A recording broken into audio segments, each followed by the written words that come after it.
Imagine a world where no word survives the death of the speaker, where wisdom exists only inside fragile human minds, where stories travel through trembling lips beneath firelit skies and vanish the moment the storyteller breathes his last. No books, no libraries, no sacred pages preserved in temples, no contracts binding promises across years, no names carved into monuments to resist time. Only memory, and memory, no matter how powerful, is mortal.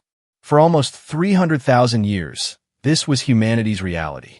Every generation carried the past inside its mind, and every generation lost something. Every death erased a library. Every forgotten detail erased a piece of human history. A skilled hunter died, and with him vanished secret migration routes known only to his eyes. An elder passed away, and centuries of tribal diplomacy disappeared into silence. A healer breathed her last, and rare medicinal knowledge returned to the wilderness. Humanity was intelligent, but it was fragile, until one quiet, revolutionary moment. A human hand pressed a symbol into wet clay, and memory became immortal. As villages turned into cities, life became complicated.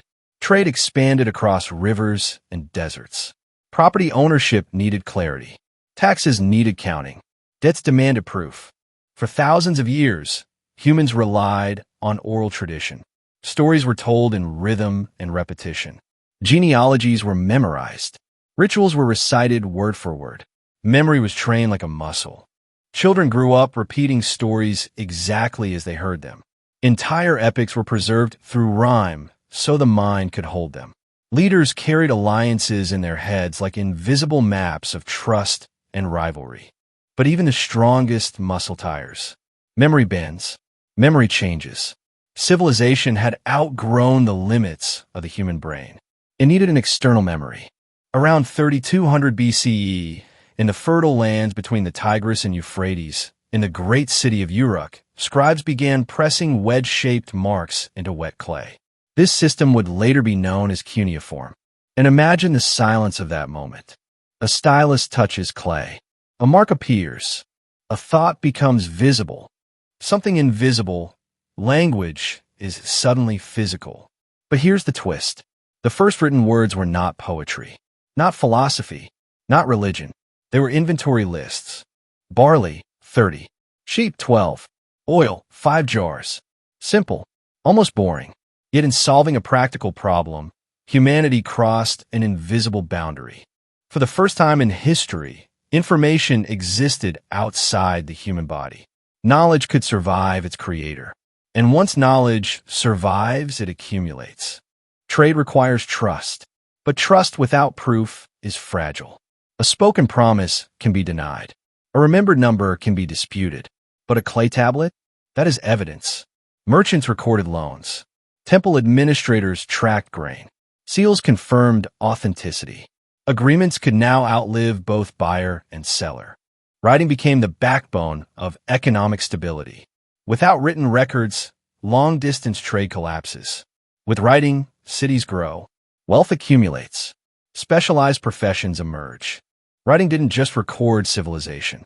It enabled it. Before writing, law lived in memory. And memory can be manipulated. Power favors forgetfulness when it is convenient.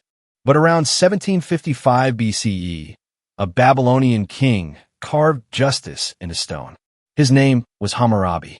His code listed nearly 300 laws. Clear, structured, permanent. If this happens, then this is the consequence.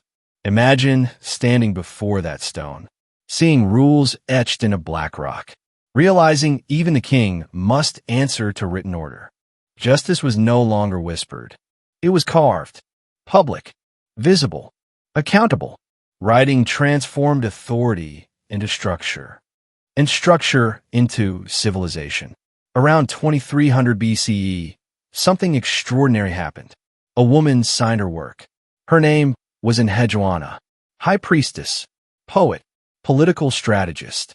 She did not simply praise the divine. She wrote of fear, of exile, of vulnerability. She placed her emotions into clay, knowing they would survive her. And at the end, she declared her name. More than 4,000 years later, we still speak it. Writing gave identity permanence. That is a form of immortality. Then came one of humanity's greatest stories, the Epic of Gilgamesh. A king who had everything except acceptance of death. Gilgamesh, king of Uruk. Powerful, arrogant, untouchable, until his best friend, Enkidu, dies. And in grief, he asks the question every human eventually asks. Must I too die? So he searches for immortality.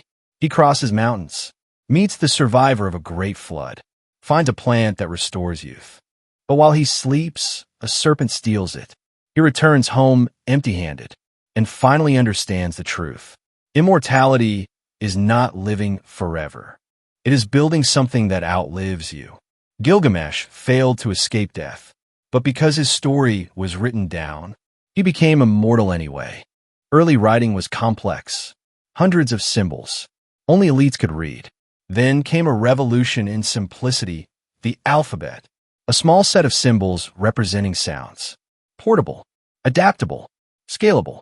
Suddenly writing was no longer chained to temples. It could travel with merchants, sailors, philosophers. Literacy expanded. Knowledge spread. Ideas crossed borders faster than armies. Writing democratized thought. But writing did more than transform institutions.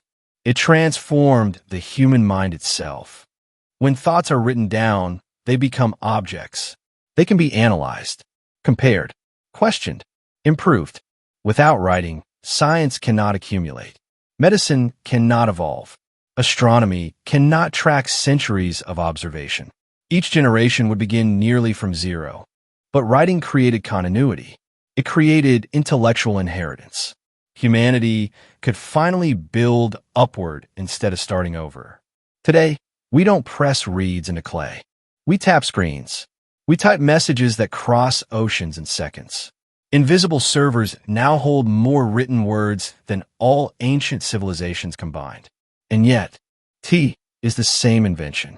A symbol representing a thought escaping mortality. Your phone is a digital clay tablet. Your messages are modern inscriptions. Your words may outlive you. And think about this for a moment. Right now, somewhere in the world, a child is writing their first sentence.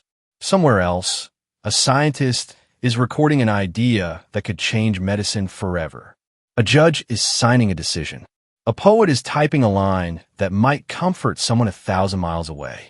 All of it depends on symbols. Tiny shapes, silent marks, lines that look ordinary, yet carry emotions, laws, discoveries, revolutions. Writing is invisible power. It does not shout. It does not bleed. It does not roar like armies. Yet it shapes empires, ends wars, preserves faith, and carries love across centuries. The most powerful weapon in human history was never the sword. It was the symbol. And every time you write, you participate in that ancient, unstoppable force that began with a single reed pressed into clay. Before writing, humans survived. After writing, humans remembered. Before writing, history vanished. After writing, history accumulated. Writing allowed the dead to speak to the living. It allowed civilization to scale beyond imagination. It is humanity's greatest memory. So now I ask you something powerful. If writing made memory immortal, what will your words leave behind? What legacy will you write in this age of digital immortality? Because somewhere, thousands of years from now, someone may still be reading the echoes of what we choose to write today.